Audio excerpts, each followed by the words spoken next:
Will the man in the control booth do me a favor? Go back and find Betty Lou Houston's interview from last week, and let's take a look at it right now, because I got some things to say about this, honey. Before I talk about tonight in Columbia, Tennessee at Grand Slam, there's a few things I'd like to get off my chest. First off, there's a lot of guys that want to come out here and scream and yell, and I'm sure you people don't want to hear that, and I don't want to yell. You see, I think they're just scared to be original, but guess what, boys? Don't be scared. Try it sometime. The next thing I'd like to touch on is I caught the show last week. Bert Prentice, Air Paris, I heard your commentary on my match. I'm going to start with you, Air Paris. There's two certainties in this business. Number one, you may actually grow up one day and learn how to wrestle. And number two, don't ever do that.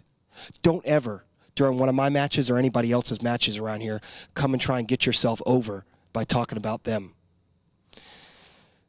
Bert Prentice, I won't even waste my time with you. But I will revert back to you, Air Paris, just one more time, because there is one thing I'd like to say to you. You better pray to God every single night that Eddie Marlin and Bert Prentice never, ever book you in a match with me.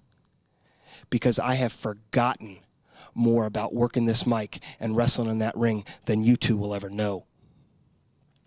Now on to tonight's business. Brother Ernest, I'm going to share something with you my father told me when I was young. He said, son, if you can't duplicate it, don't bother imitating it.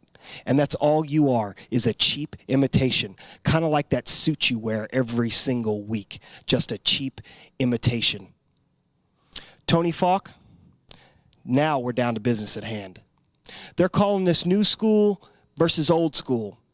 I'm going to change that around and call it new school versus old school with a chip. Because don't get me wrong, I have no problem with old school. I learned in the old school. But as times change, new school does come in. And what new school does to old school is it sends it out to pasture. And Tony Falk, by looking at that big fat gut of yours, it looks like you were put out to pasture about 10 years ago. My, we're a little upset, aren't we? If you ask me, Barry Houston, I think you have some issues, if you know what I mean. Well, let me tell you something, punk. I'm not hard to find. You show up tonight in Clarksville, Tennessee at the Fairgrounds JC building, and Air Paris will whip your ass with no problem. Now, of course, it's very convenient that Eddie Marlin is sending you down to that cow barn down in Columbia, Tennessee at Grand Slam. But if you get done early, we're in Clarksville. Come look me up, punk. There's